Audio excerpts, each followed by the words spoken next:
Hello and welcome to the Esports Biz Show. I'm your host, Justin Jacobson.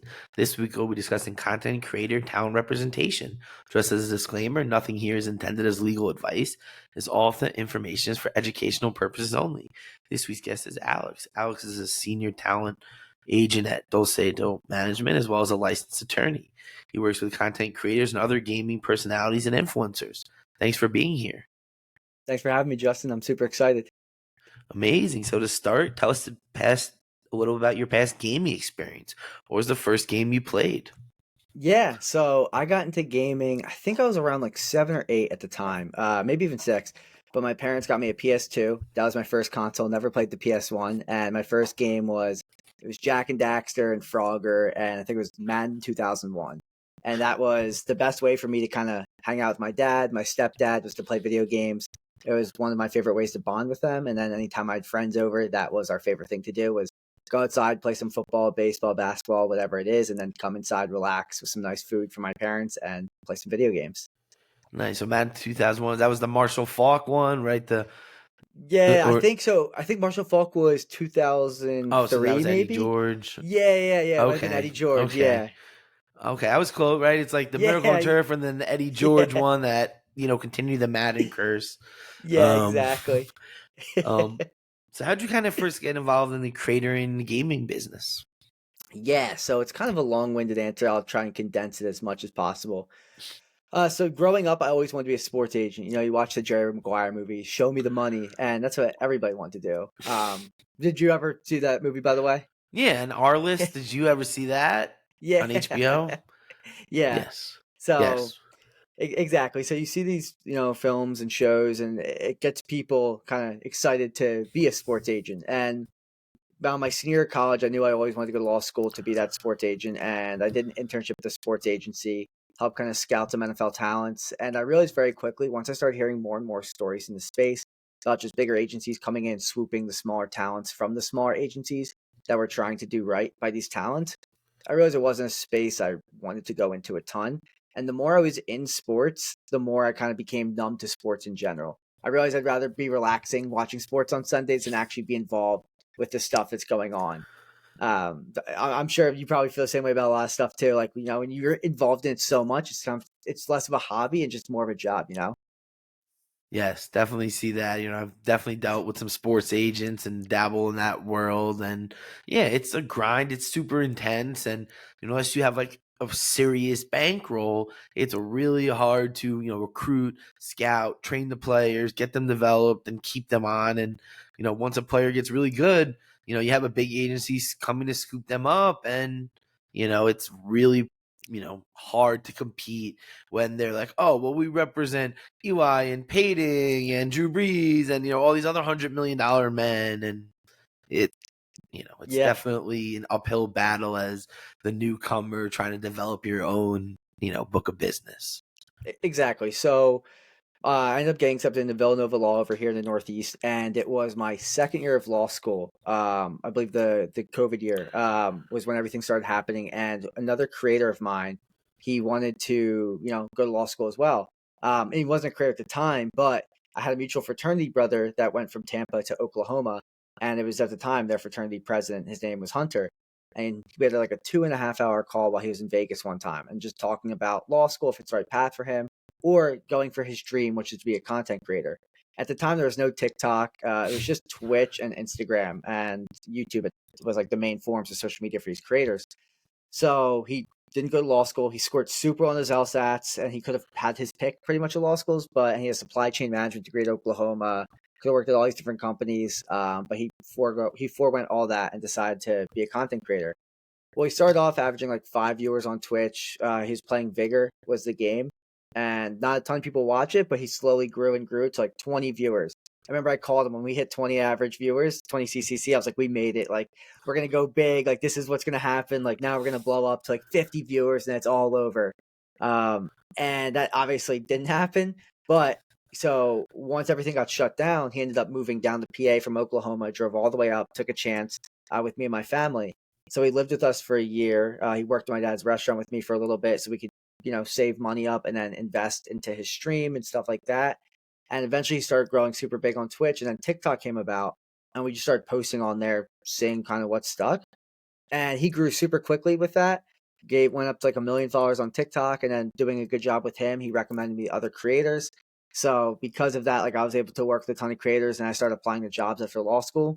I thought I was going to go work in a law firm and do this on the side, but I was like, if I'm going to do it, I need to put my all into this. And luckily, my parents were nice enough to let me live at home while I did this to kind of build my book of business. Found DULCEDO Management online, applied, didn't hear from anything, applied to a bunch of different other firms, and like a month later, they got back to me and then hired me with my talents, and the rest was history.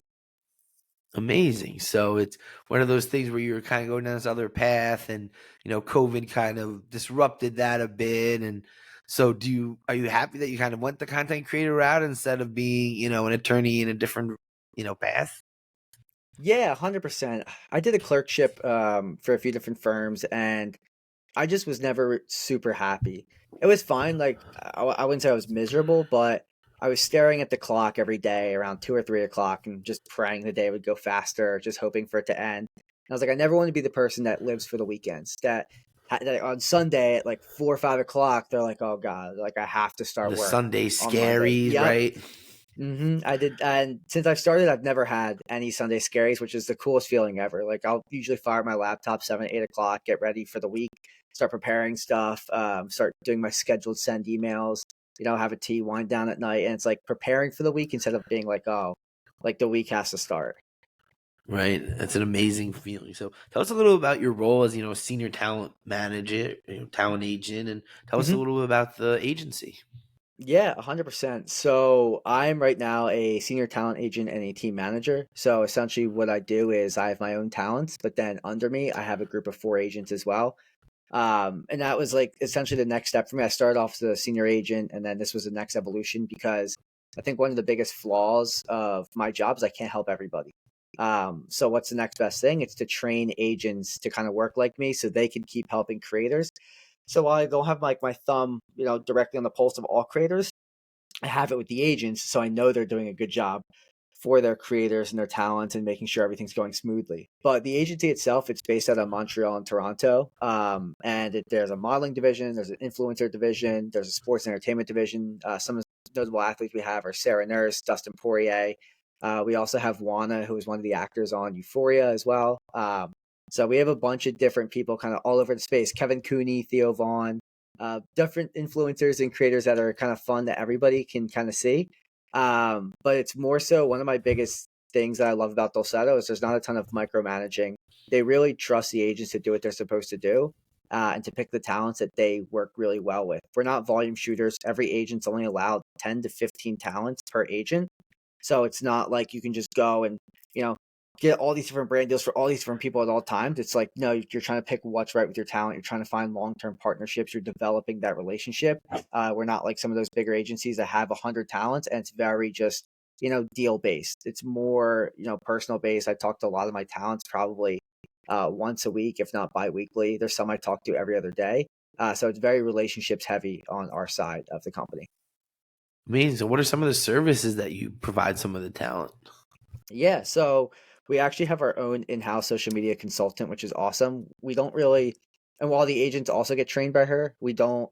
Every agency says, right, 360 management. That's a big buzzword in the space, right? You see that all the time.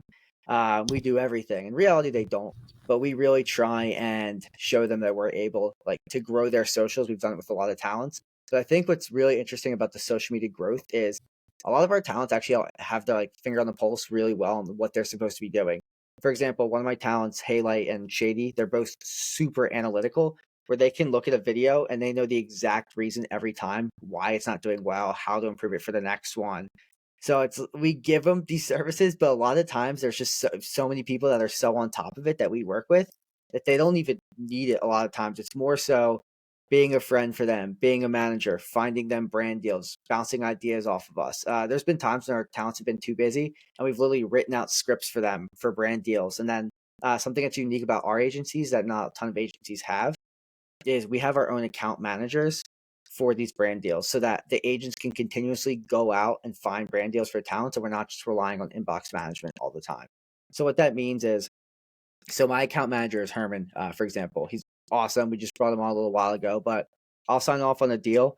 I'll loop Herman in with the client, and then I'll loop him in with the talent. And here, talent and them already know each other. We have group chats, and he makes sure everything is done from A to Z.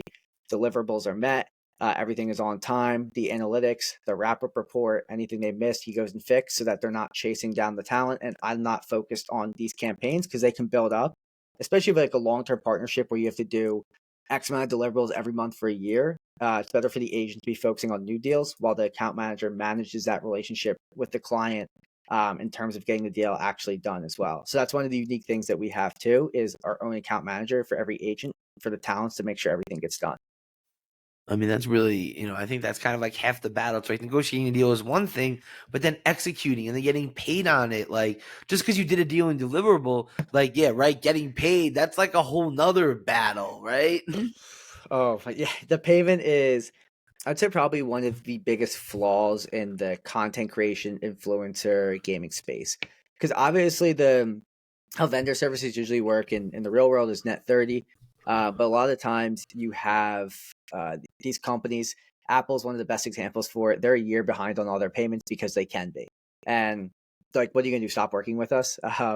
Yeah, So were a you lot going of to these bigger sue kind of us? Like, come yeah, on, yeah, right? exactly. So what's cool is we have our own accounting team. We have our accounts receivable team who will go out and they have all the dates set, and they'll go and like reach out to the brands like, hey, like payments due, follow up every week with them.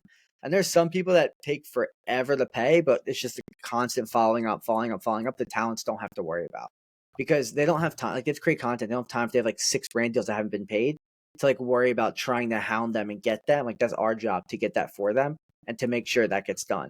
And it, again, it definitely is a big problem. We've had a few companies that have owed people and then they go bankrupt, and it's always like navigating how that works. And it's something that's always new in the space, but payments are definitely a struggle, and that's what having a management team to help you hound those down is definitely important. Amazing. So let's kind of talk about, being an attorney who is also, acting as a manager.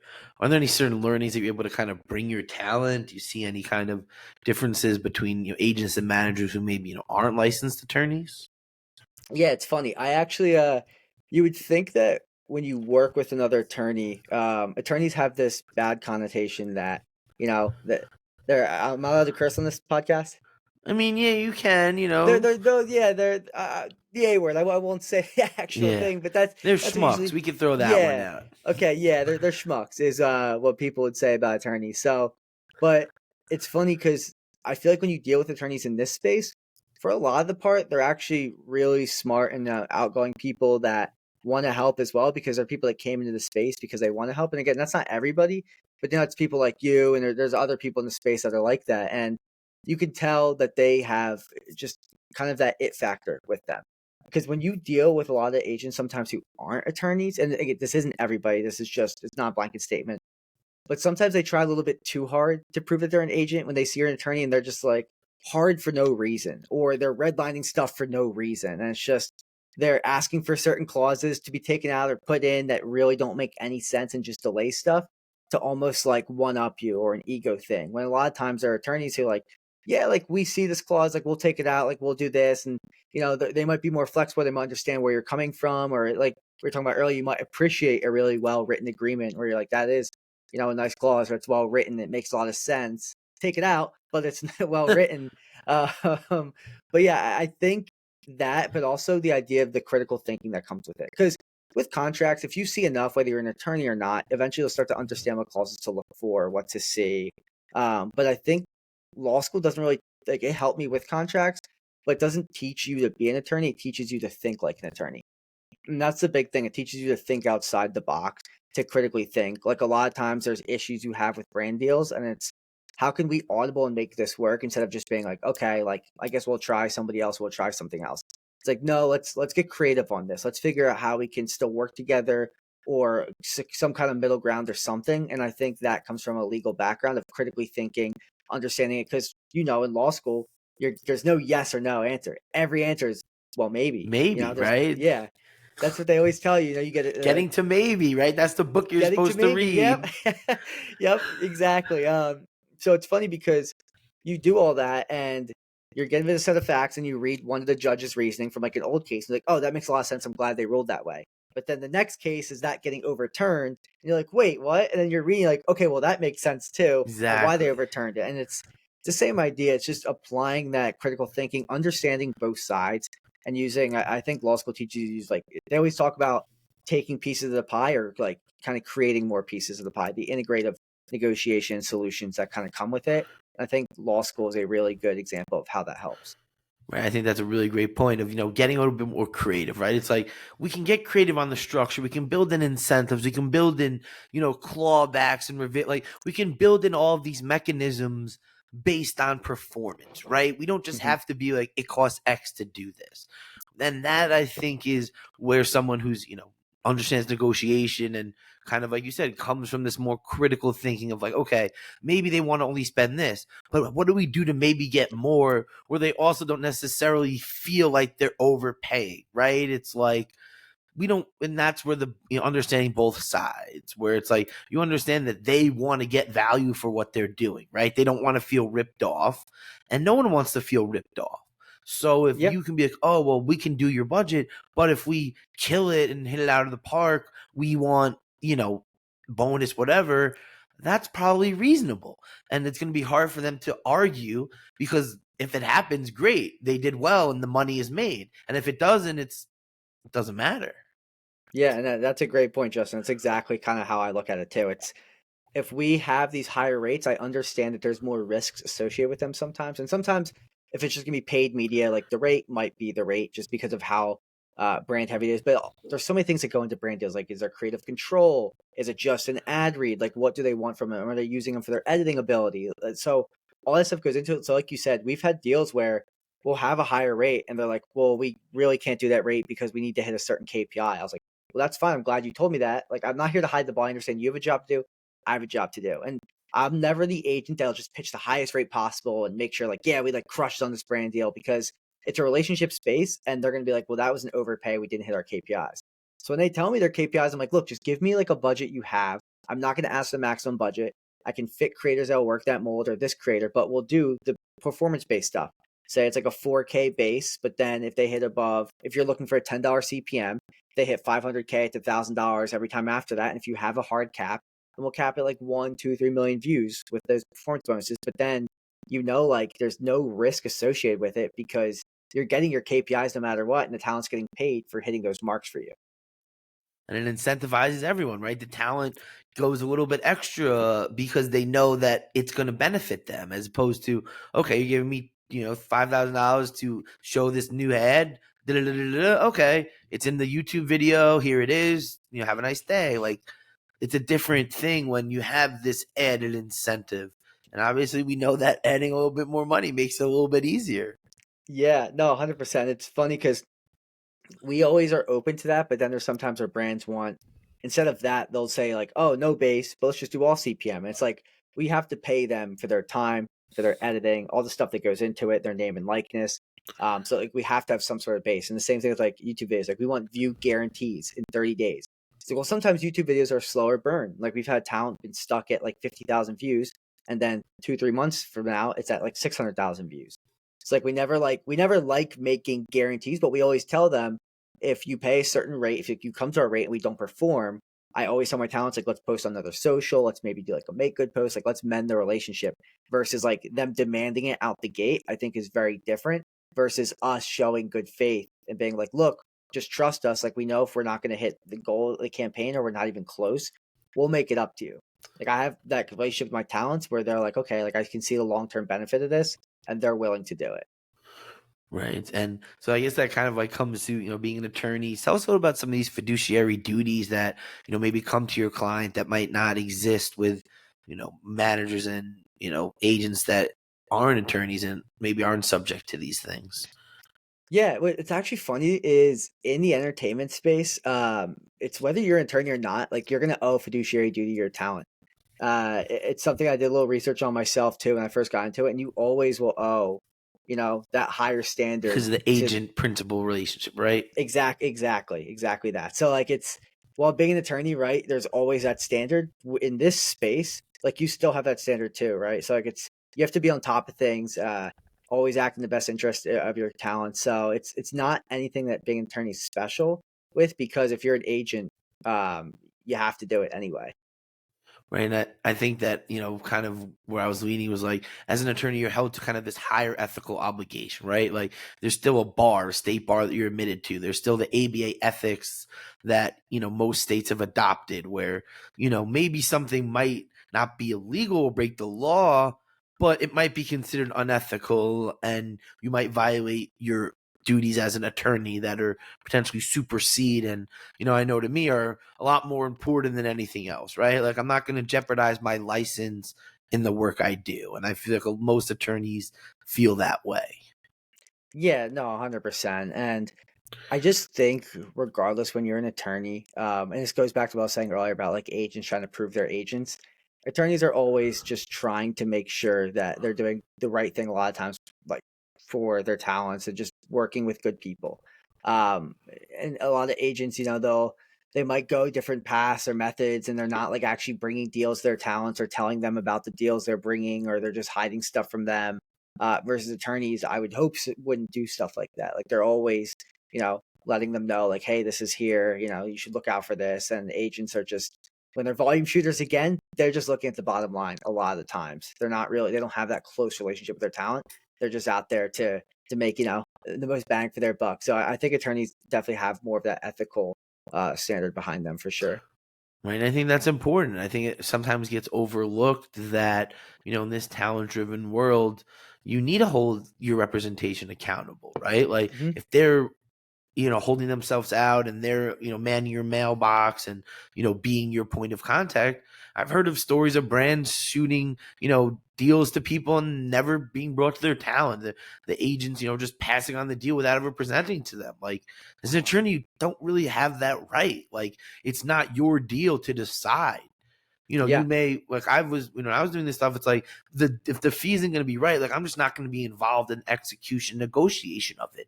Like you can do it, but it's not going to involve me and my services, right? Like Yeah. you're not in that position to say yay or nay, right? No, 100%. So, I mean, I completely agree with you on all that. Um, so how do you, help creators maybe, after their active career, maybe transitioning to their after world, after career, or maybe going to new entertainment verticals, like going from, gaming into sports or to cooking or lifestyle? Is that something that you advise on?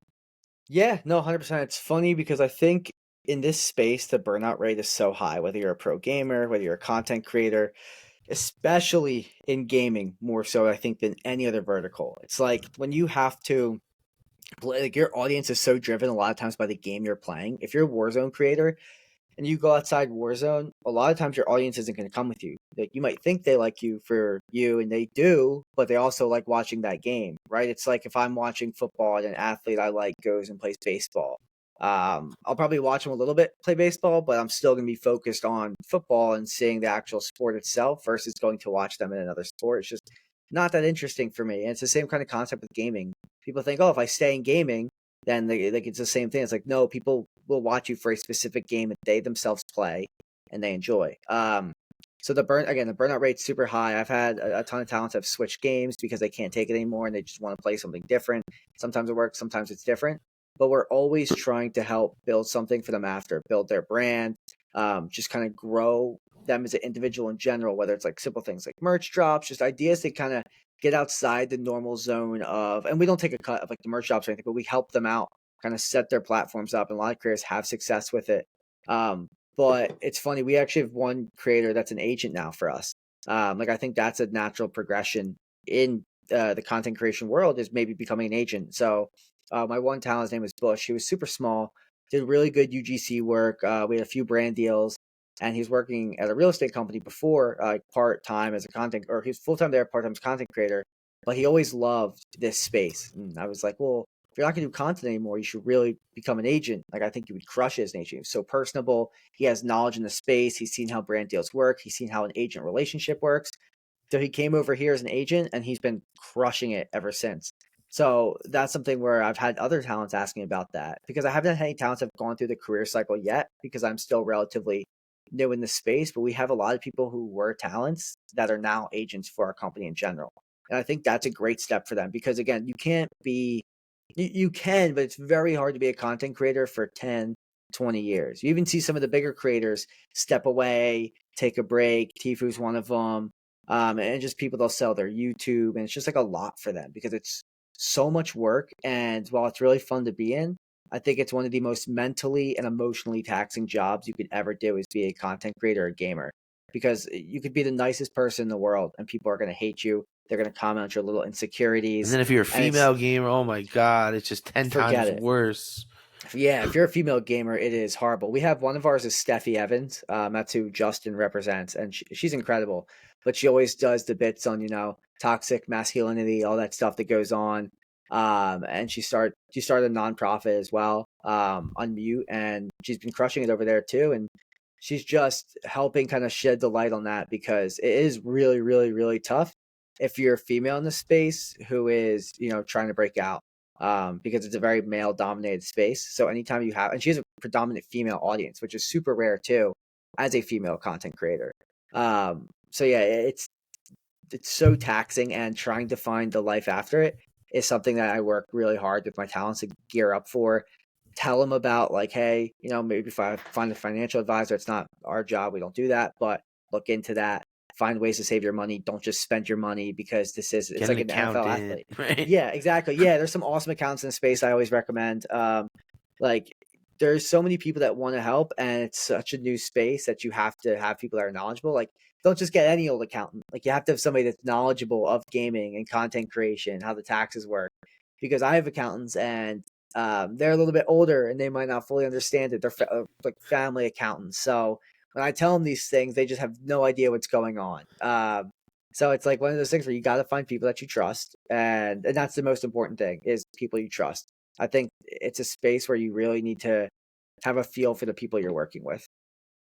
Definitely. So, how are these creators taking advantage of most, and how do representatives like agents and attorneys and managers kind of help them?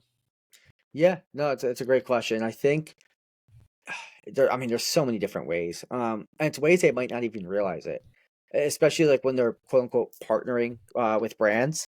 Like brands will, especially in the gaming space, like they'll say they're partners and stuff like that. And they're not paying them anything. They're using their name and likeness. The amount of perpetuity language I see in contracts is disgusting. It's almost like every contract at this point.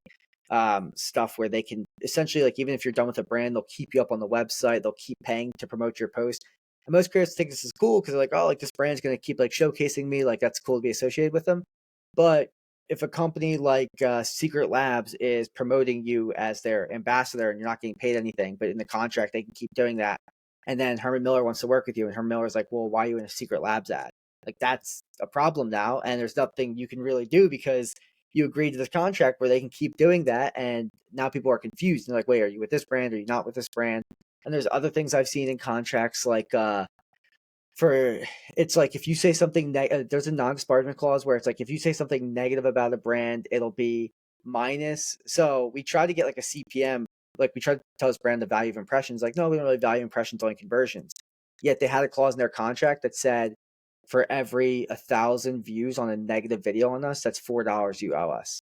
Um, so it's like, well, what can we do that but positive for the views we did in video? Well, obviously, we're taking that clause out, and they were. What's funny is they took it out right away. Like they didn't fight us. Like yeah, that's fine. But it's the fact that it's in there, and that people are just signing it.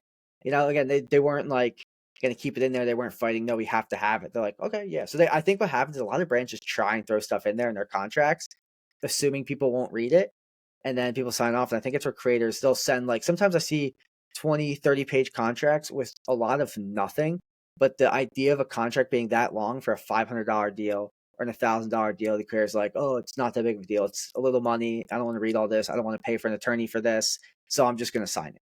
And that's what they do a lot. They just throw a lot of legalese in there, try and confuse the creators. And so stuff like that, I just see so many people get taken advantage of with it. Payment terms, like sometimes I've seen like net 120, and that's super rare, but it's just like you don't realize there's so many things you have to negotiate: usages, paid media, name and likeness, payments terms. Like there's so much stuff that goes into negotiation contracts, not just one video, thousand For dollars, this five money, thousand dollars. exactly. Exactly. There's anytime brands like, what's your rate? And I'm like, well, it depends. Like what are you asking What do you for? want? What do you want Yeah, them to it's like do? yeah, I can't just give you a rate for like what's rate for one TikTok. I was like, again, I need more information. I can't just say, hey, here's his rate for TikTok, because I've done that in the past when I first started, and I'll be like, all right, yeah, the rate's $5,000, and I'll get like a contract and it's like 1 year paid media, and I'm like, see, that's exactly why I don't say rates. It's because it's way more now because you're using his name and likeness. He has over 1 million followers for a whole year. So it's right? there's so many different ways. Right. I think that's one of the funny things. Is like, doing a deal was like a one-off stream, and they have like a 6-month non-compete for like any Yeah, category. And it's like that literally yeah, makes zero sense. And I, said take that out. And like you said, yeah, no problem. And it's just little things that they're not focusing. The talent themselves are focused on the number and the deliverables. Oh, they're gonna be $5,000 for 2 posts. yeah, Great. But again, what can they do with these posts, right? If you're doing a Red Bull ad, it's really going to be hard for G Fuel to pay you if there's Red Bull merch all over the place and if Red Bull is circulating these ads. Because, like you said, they're not going to want to. There's no value if Red Bull could still use your face on cans if yeah, Monster wants to pay you. yeah. No, 100%. The non-compete clauses are another. I've seen so many contracts, especially in the supplement space, with non-competes, where a Mm-hmm. supplement brand that does everything, they'll do like protein powder, hydration, and they'll do everything across the sun for that. And it's like, and they'll give you $500 a month, and you're like, well, I can go work with this hydration brand for $1,500 a month versus this $500 a month. And you're trying to explain how opportunity costs work for these brands, because you're like, hey, if I take yours, I can't work with any of these categories. So you have to make up for that opportunity cost and pay me more. And they just don't comprehend that sometimes. And it's an issue because people sign off on these deals. And that's like the only source of income they can essentially get, especially if they're like a fitness creator, because that brand's paying them X amount a month, but they own every category.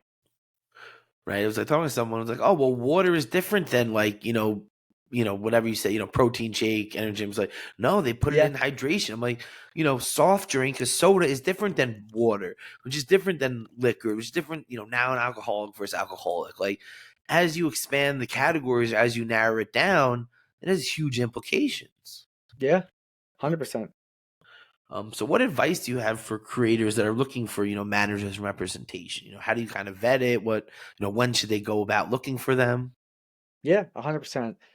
I don't think there's ever a bad time to look for management, but I will say I think because it all depends on what the management is going to do. Are you starting from like scratch where you don't really have a following? If that's the case, it's going to be really hard to get a manager to work with you unless I had a rare situation where I worked with somebody I knew and we started from zero and built from there. Like I would never say you should never have one depending on your size, but I'd say for the most part, if you're somebody that's super serious, you're full time. It's when you believe you can start monetizing your content. When you're starting to get some inbounds, and you don't really know how to handle them. Brands are starting to show some interest in you, and you really don't know your rate or how you should be pitching them or how you should actually do these brand deals or how to value yourself or again just how to look at even the simplest thing of a contract. It's just when you're starting to, I'd say, like garner interest from brands, because a lot of times if brands aren't reaching out to you to start, it's going to be really tough to show brands who you are when you're doing outreach, because a lot of times they have like all these filters on social media where they can reach out to talents and they can see who they are. But it's weird because there is no like set number of views, there's no set number of followers, because it varies for every agency, for every manager. For me, it really was just about if somebody had a really good work ethic and I saw like consistent growth. You're more likely to get management if you're growing than if you were big and your numbers are declining, for sure. Just because it's unfortunately the way the business is they look for an upwards trajectory. So anybody that is growing at a rapid rate, and the simplest thing is that it factor. I like to, when I have calls with these talents, can they hold a conversation? Can they talk most of the time? Like, do I have to keep kind of drawing questions out of them? Like, I want on the initial calls for them to dominate the calls. I want them to showcase their personality. But if I'm on a call with them and it's super dry and they're really not, I'm not getting anything out of them, then sometimes, like, if I have these brand calls with them or they have a brand deal, like, I don't know how they're going to react to that kind of stuff. So Right. it's a lot of like intangibles almost is how I kind of look at it. So from the talent side, how do you kind of, maybe decide what agents or managers to work with or attorneys, like anything, questions you ask them? How do you, make that decision? Yeah, so if you're a talent and you're looking for a good agent or manager, I would do some research on talents already with the agency and talents who might have left the agency. Kind of get both sides of the story. And figure out and ask the agent too. Like if the agent's not willing to tell you, hey, these talents have left, go talk to them, or these talents are here. they could be hiding something. If anybody ever asks, and it's rare we have a ton of turnover on our side, but if anybody ever asks to talk to any talents I don't work with anymore, I would 100%, have them reach out to them, talk to them, because it's usually nothing but good things. And no agency is perfect, but it's just do your research on the agency, because not every management or agency is your best interest in mind. There are a lot of bad ones out there. There are a lot of volume shooters, a lot of ones that won't care about you, and you'll get stuck with them. A huge, huge red flag is if you ever see, in my opinion, a management agreement that's strictly just brand deals. Like, they're not an attorney, they're not doing anything for you. They're a management that does the 360 management, and they have a monthly fee associated with it that requires zero work on their end. Because there are some agencies that would have like $1,000 fee monthly just to work with them without actually even doing anything, like at all, not looking for contracts, just like being on their roster. And I know talents have lost and sunk a ton of money into that. And there was like no termination clause, and it was a mess. So I don't know if there's many of them left, but I have heard of stories like that. Yeah, you probably shouldn't be paying a manager a fee for him to manage you and then a percentage of your income. Like, Exactly. that is not really the guiding post in most entertainment fields. Obviously, there's different things if they're providing you editing or graphic design or other Hmm. tangible services built into that. Hmm. Maybe. Again, we're not giving any legal advice here, but just, as people that have worked with talent and agents for, me almost 2 decades, and my friend Alex here for, probably a decade plus at this point, there's a lot of opportunities for people, to take advantage of those who don't realize. And that's why you need to, like he said, do your research, talk to people they're working with, as well as people that used to work there, and obviously if someone left, you got to take their opinion with a grain of salt sometimes, because there's always three sides to a story, right? There's my side, their side, and the truth, which is Yeah. somewhere in the middle of the stories, Yeah. give or take some facts. Yeah. Yeah. um so what advice do you have for creators? Do you think that they should focus on one platform, or focus on multiple, and what benefits do you see from working on multiple ones? Yeah, 100%. I'd say as many platforms as you can. With that being said, right, I would stick to, while you can, depending on your resources, depending on time, short form versus long form. Everybody always wants to do long form content because, that content's evergreen. Like, the money will continuously come in from that, versus short form is very brand deal heavy and long form is less brand deal focused. Now, with the creativity program on TikTok, there's more incentives to, and YouTube's been paying out money for shorts. Like, you do get paid on views now. Granted, it's not as high as YouTube long form, but I think short form content is the bread and butter right now. With the attention span of people, with you're seeing essentially the TV ads back in the day are now being pushed towards influencer marketing, creator marketing. It's not many people are watching ads on TV anymore. They're going towards their phone, towards their computers. So it's, how are we going to get those ads there? We'll work with content creators and influencers. That's where the younger generation is. They're all on their phones. They're on their parents' phones. I see it with my 7-year-old and 4-year-old little brother. It's the same thing. They're on ads. They're downloading Top War on my stepmom's phone, and they're playing it. And I'm like, this is insane. I see the Top War ads all the time. um, so seeing them play is crazy. But I would say stick to multiple platforms as you can. Like, there's no reason not to post your TikToks on Shorts. No reason not to post it on Reels. I'd say Reels is a really underrated platform right now. A lot of brands like Reels because TikTok, you can have 1.5 million followers. You can have 1 million followers. You can have 10,000 followers. It doesn't matter. What are your average views? Obviously the followers help, but nobody is watching your stuff on the followers tab. It's always almost for you 99% of the time. Versus Reels, while there's discovery, if you have 100,000 followers on Reels, that's, I think, 10 times more valuable than 100,000 followers on TikTok or on Instagram versus 100,000 followers on TikTok. The Instagram's way more valuable because your engagement rate's definitely going to be higher. When you post, a certain amount of people from your audience is guaranteed to see that, versus TikTok, like, there really is no guarantee. You can have 10 million followers and have a video that gets 5,000 views.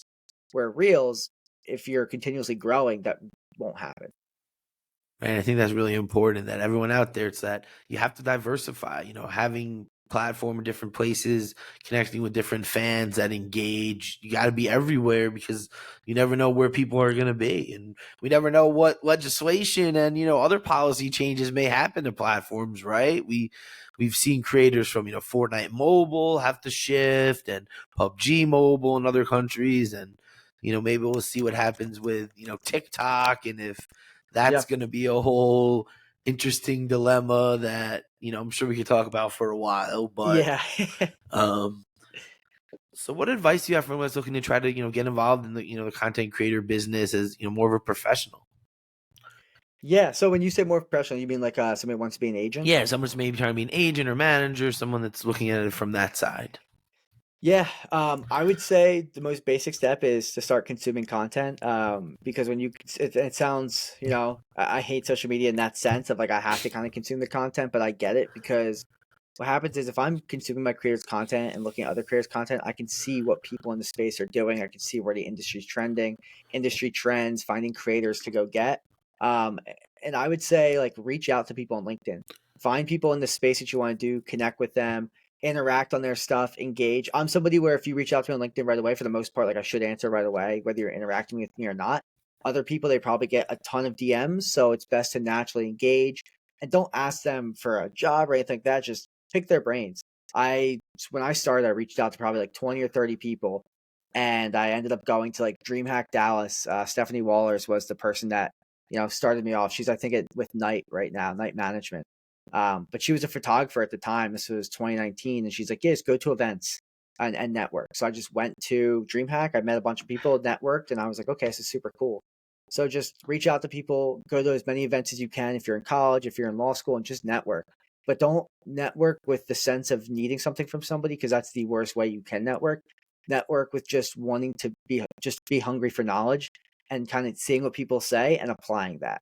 That's like the best advice I think is just go to events, network, and reach out to people on LinkedIn because there's no set path. There's no degree you can take.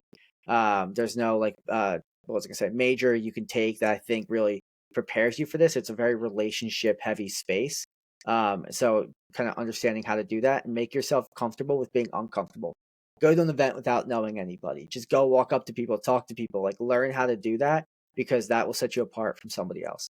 Right? That's like a unique skill where it's like I can just you go to an event, you can just go to an event and just, I'm at the bar and I'm just talking to the random person next to you. You're waiting in line for the bathroom, you're just waiting in line outside, and it's just like that's a skill in itself is just being able to be, personable and, you know, like you said, people like people that are like that, right? I think that most of the people I deal with are because they just like dealing with you, right? Like in these worlds, there are people you like dealing with, people you don't like dealing with. And sometimes you avoid dealing with those people because you don't need that. There's so many opportunities out there. And I think that's something that, I think you touched on earlier and we kind of bring it back to that. It's like, these people think that, acting like Ari Gold in the phone and negotiation is like how you actually do it.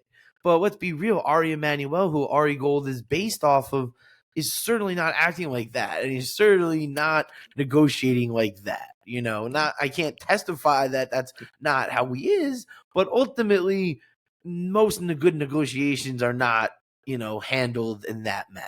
And I Yeah, think, no.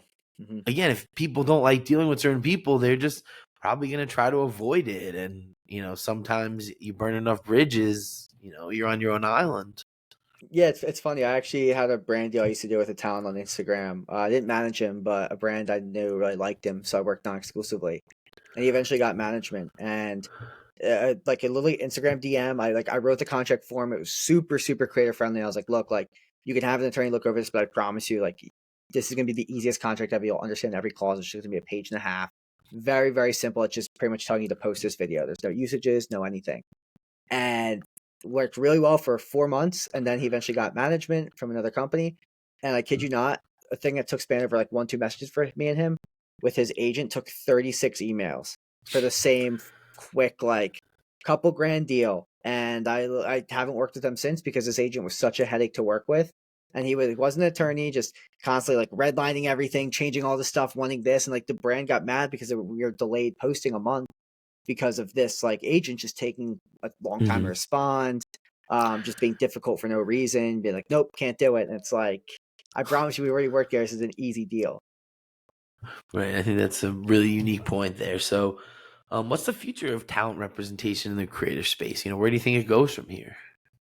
Yeah, it's growing so fast. I think there's so many agencies popping up kind of out of nowhere. I think it's kind of surprising because you see so many like middleman agencies and non-exclusive agencies and agencies representing agencies, and it's kind of a wild, wild west almost. I think it's going to grow really, really fast. I think more and more brands are going to put money towards it as they kind of shift away from traditional marketing and more towards this new wave marketing. But I think it's going to be a very long and tedious path because more and more people are going to see that, and they're just going to pop out of the woodworks, and anybody and everybody thinks they can be an agent or manage a talent, and it's just not how it works at all. But you're seeing it so much, and then people are just on LinkedIn posting about them managing talents and saying like they know what they're doing, but they're just copying and pasting somebody else's posts and just lying about the stuff. Or like, well, it's just it's such a strange world. It's like the NIL world right now with college sports. It's the Wild West. It's the same thing where nobody's truly understanding how to get a grasp on it. There's just a ton of players in the space that are representing people and figuring out as they go. That's why I like DULCEDO Management because they've been in the space since 2007. They were one of the first people to ever represent a digital influencer on Instagram. So they've been we've been around for a very long time, but all these new ones that pop up that promise all these things, I think it's going to be a long, long road for a lot of people that, you know, pick the wrong management. But I think the industry is going to grow very, very fast in gaming and content creation, especially in gaming. And we saw the kind of the org bubble pop a little bit recently, and you see the layoffs and stuff. But I think it's just what people were overspending. A lot of VCs were overspending. You saw a little correction, but the future is extremely bright for it. And a lot of brands are actively in games like Fortnite, Roblox. So it's just going to continuously grow at a rapid rate. Right. I agree with that. So what's your favorite part about working in the creator and gaming space? Yeah, I'd say my favorite part is just making a difference in people's lives. Seeing the text from my creators, how grateful they are, and being as close to them as I am. A lot of my creators are my best friends, and I think that's what's really cool at the end of the day. Is I'm close with all of them. I visit a lot of them. I hang out with them. I text So you're them. A the lot real of our life calls. E? That A? Yeah, You're the real yeah, life E? the real life is a great way to put it. I got my Vinny chases. So it's really fun to do good stuff with good people, and that's like one of the most satisfying things ever. Like, are my talents the biggest talents in the entire industry? No, but do I want that? That's not what I'm looking for. I think it's more satisfying to grow them to that point than to just grab somebody at that point myself. Just how I am as an agent. And I don't think there's anything wrong with like getting people that are super big. I just, for how I operate as a person, I get a lot of satisfaction in growing with them and seeing them become their true potential. Definitely. I understand that, journey, watching them come from where they are and then achieve stuff. And, it's pretty awesome. So what's the future for you in the space and, for the management agency? Yeah, future for me is just honestly continue doing what I'm doing. I don't, like I was saying, I don't have any Sunday scaries. I generally love what I do. I work remote. I get to travel. I get to work with really cool people every single day. People I really care about. It's weird when you come from a law background and you're not used to really enjoying your superiors. The firms I worked at, I enjoyed my superiors. They're super nice. But for the most part, a lot of places I interviewed at just wasn't a great fit, that type of management style. Versus here, it's, I was at my boss's wedding. Like, I'm super close with them. I really enjoy every day the people I get to talk to and work with. So I don't see myself. I always thought I wanted to start my own agency way back when, but I just realized I wanted the freedom of not being under like a thumb from an employer the whole time is what I really didn't want. Versus here, it is almost like I have an agency. I'm helping run and grow the gaming and entertainment division. We started off as the esports division when I joined, and I was like, no, like we need to shift that immediately. That's a buzzword that everybody uses in gaming. Shift it to gaming and entertainment because it's full scale sketch comedians, gamers, everything like that.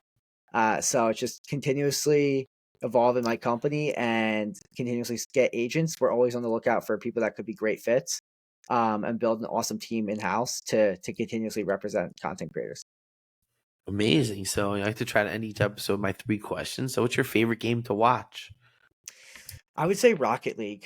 Back in the day, that was a sport that kind of got me into it. I remember sitting on my couch and watching Team Vitality, and that was always super cool. Watching them go and watching all these careers, like Squishy Muffins was always a fun guy to watch. K-Dop, um, and the announcers, like there's always that one clip, like this is Rocket League, like that clip is always one of my favorite ones ever, and it was just something that was very close to like sports and gaming for me, and I understood it pretty easily because I played a ton of Rocket League myself, and I loved watching Pro Fortnite. But the problem was with all the building and stuff, it's so hard to follow sometimes. At the end of the day, what about you? I was a big NBA 2K fan, I would say, but you know, I enjoy watching Rocket League is fun. It's intense, like you said, it's Yeah. very easy to follow. So what's your favorite game to play? It's funny you mentioned NBA 2K, because it's NBA 2K and Fortnite right now. I mean, I love The Witcher is my favorite game of all time, but NBA 2K, me and my buddy, we have an association that we do online together. And whenever we have free time, we just play. We sim the regular season, then we play in the playoffs, and we play each Mhm. other in the finals. That's always a ton of fun. And Fortnite, me and my friends, it's just the best way for us to connect. And then sometimes I was hoping the new Battlefront would have been a little bit better, but that was one that I was looking forward to playing as well because that was one of my favorite games as a kid. So who's your favorite video game character? Ooh, either Geralt of Rivia, Yes. Jack from Jack and Daxter. That's actually a phenomenal question. Those are probably my top two, though. What about Okay, you? well, can't go wrong with The Witcher. I'm gonna have to throw that one out there. Yeah, You know, definitely in that Mario Luigi Nintendo vibe, so I can see that being. But my Mario Kart go to is definitely Toad. So go for the yeah. little speedster. Yeah, I'm a big I love that. I didn't even think about that. I forgot about GameCube there completely. I mean, me and my buddies play Strikers all the time whenever we're home, and Mario Kart, and Mario Superstar Baseball. But yeah, I'm a Toad and Diddy Kong guy. I Okay, always love rocking the mushrooms and the giant banana. nice. So this was so amazing. Thanks for joining us. Tell everybody where they can find you and learn about what you guys are working on. Yeah, 100%. So you can find us on dulcedo.com. You can also find me on LinkedIn, Alexander Melendez, or Twitter and IG, Hollywood Clutch. Nice. Well, everyone, thanks again for tuning in, and make sure to follow me on Twitter, Justin JESQ. Check Apple Podcasts, Spotify, and YouTube for all our past episodes. Thanks for